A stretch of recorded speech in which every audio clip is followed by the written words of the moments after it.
functions, and one was to give some people some ideas about how they can adapt texts for classroom drama activities. I've been doing this with my year 10s, I've been doing the metamorphosis with my year 10s, and this is one of the things that I did with them. So what I did is I gave them exactly the same task, and I have to say, in many respects, they have not acted in any way differently from my year 10s. The moaning and the whining and the, oh, I couldn't possibly, at lunchtime today, were just very reminiscent of my year 11. And we talked about lovely things like essential key skills of communication and working together. We talked about assessment for learning. So I'll just tell you very quickly what they're being assessed on by me. Quality of the script writing, the quality and clarity of verbal communication, the group's ability to work together and not have someone completely take over and scare the rest of them half to death, and the quality of their organisation skills, including their use of props and costumes, etc. So now normally I would give this to you lot and you would have to peer assess them, okay?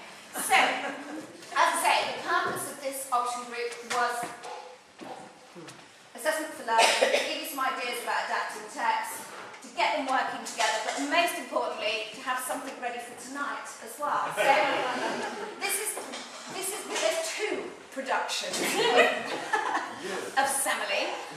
This is the first one, please enjoy.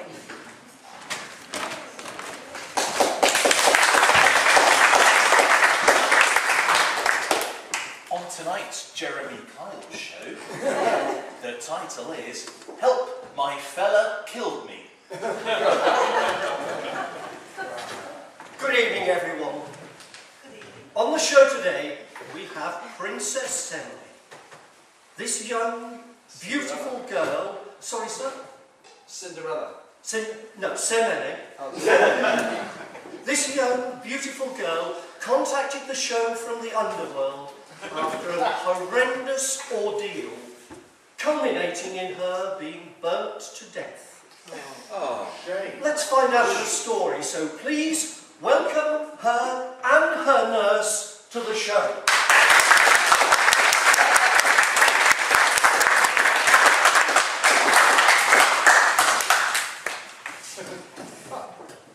Thank you, Semele, for being here today.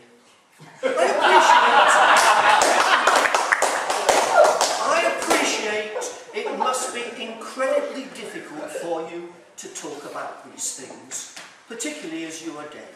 We've taken the liberty of arranging some after-show care for you, which you will receive from our Graham.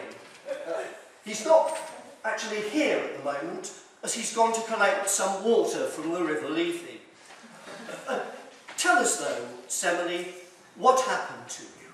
Well, Jeremy, my best is to be Princess, not Semele, so I'm going to tell it to you straight. It was like 10 years ago to the day. I went to Olympus, you know, like the nightclub down the road, and I met this guy, and I was like, oh my god. We talked, we danced, we talked a bit more. He plied with me with nectar until I didn't know my nominative from my dative.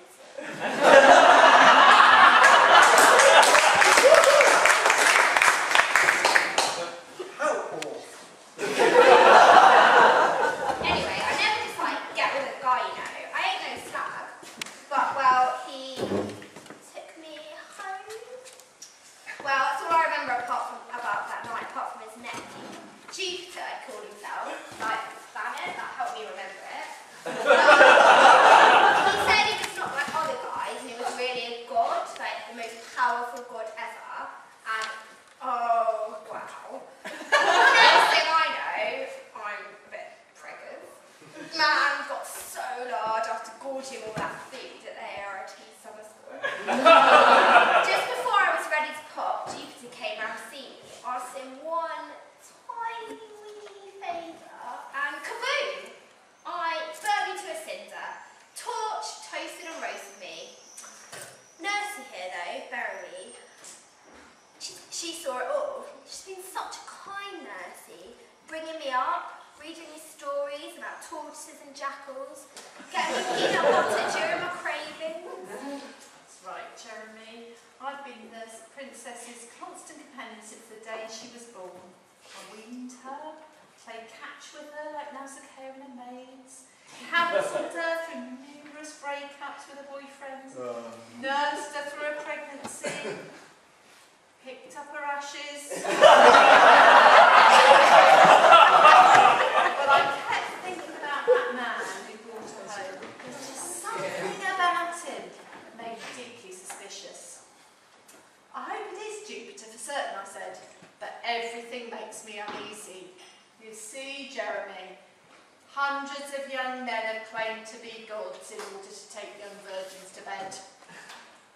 I'll use that one in a future show. It's concise yet catchy. So I gave him my advice. I said, if he really is a god, ask him to take you in all his splendour, the same splendour that he uses on his wife Juno. Hold on a minute. This man, Jupiter, is married. He is? To his sister, no less. He told me that after he left the palace. Well, well, folks. We all remember that story we heard on Sunday night. The men with the two gongs.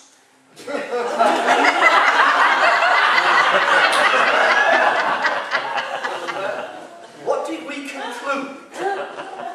Oh yes, incest is wrong. Anyway, back to the story. Shall we meet this man whom we've been hearing so much about? Please welcome Jupiter to the show.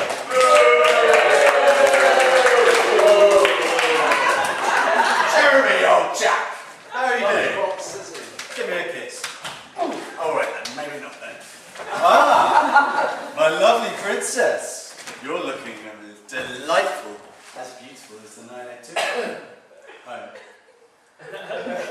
And Barry, wow, you're looking all right too. Have you lost some wrinkles there? Back's not quite as bent. And let's have a look at those legs. Ooh, they're looking quite smooth as well. But let's get down to business straight away, Jupiter. I've got the results of the lie detector tests here in my hand. The first question we asked you, Jupiter, was, did you ply this girl with nectar at Olympus nightclub? You answered yes. You were telling the truth. The next question we asked you was, after walking her home, did you have sexual relations with this woman? You answered yes. You were telling the truth. See, Jeremy, I told you before, I ain't no flag. Yes. Finally, we asked you, did you intentionally cause first-degree burns to this woman and by doing so kill her? You answered, not exactly. You were telling the truth. How can that be? Well, Jeremy, basically, it's my swife. That's my wife, who's my sister. She's to blame. Not that I like blaming others. Taking it on my own chin is basically my motto. But as my swife's not around, I'm going to speak pretty openly. You see, I like young girls. A lot of them. And all the time. There's nothing quite wrong with that, though, is there? Girls are great at, conversation. Sadly, my wife, though, isn't.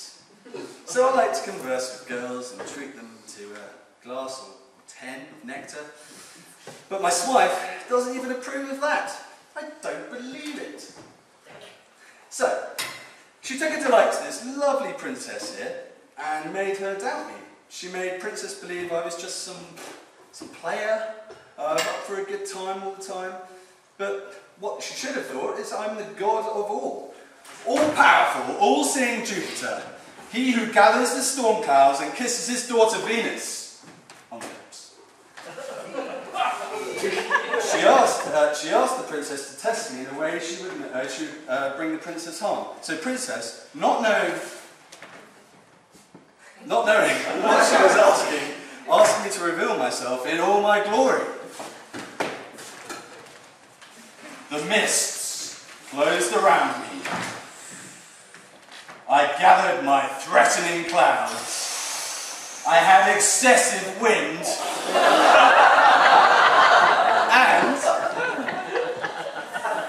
And I flashed. I like that. All the time though, I just couldn't stop thinking about my dear princess. How I didn't want to harm her. Just talk to her and make sweet, sweet conversation. But as my wife well knew, her mortal frame couldn't take my celestial onslaught. My gift to her during her baby shower was one she would never forget. Finally, I selected my everyday missile, not the heavy-duty one I give to Juno, but my heavy. What? Your everyday missile? You told me you loved me more than Gino. I asked you to come to my bed as you come to your wife. Sorry. Hold on a minute. You say Gino made you do this, but my nursey said exactly the same thing as your Gino did. Nursey? Juno, what are you doing here? You don't love me. You told you do. But you just want girl after girl. What is wrong with me? Do I not satisfy you?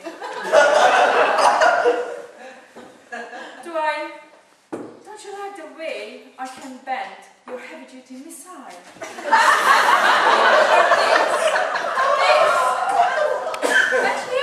Look at you, mortal, trying to compete with me, mighty Juno. I, who wield jeweled strapped. I, who can weigh myself with yellow cloud.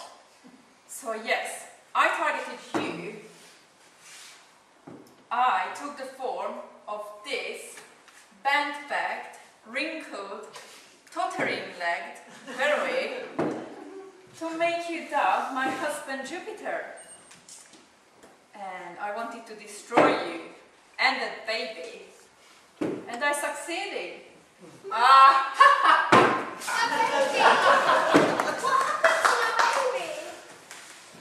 Princess, we've got one more surprise for you. The big D. This show isn't just for those people who have been killed by their lover.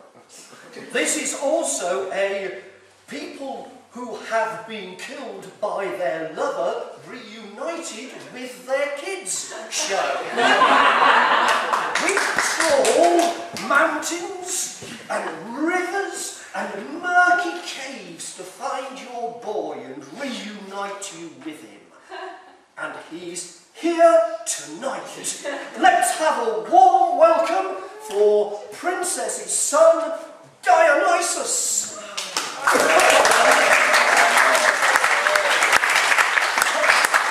Hi everyone, I'm Dionysus. Hello there. Oh, are you my mummy? Are you? But Daddy told me that I didn't have a mummy. He told me that my mummy was really a thigh and that I gestated in his thigh, and that after that I was brought up by my auntie. What's her name? I know. Oh, all those women around me went to birth. I wonder whether that's rubbed off on me. And to think that that cave that I was brought up in as well, and that milk, I mean, no wonder I turned to the bottle Roxeter Roman vineyard. I became a noble Roman.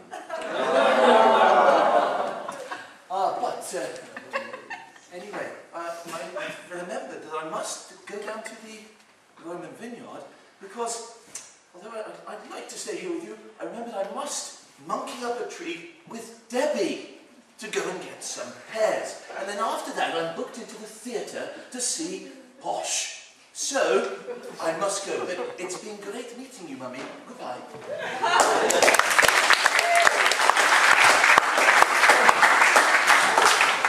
Well, folks, let's have a big hand for this family as they leave us today to try and work on their difficulties. Folks, don't forget to wait for Graham and have a sip of water from Lethe. Oh, and Princess, you can go back to the underworld knowing your child is a noble Roman rather than a Shropshire blush. And today's moral is quite simple. Remember this, if in difficulty. Incest is wrong.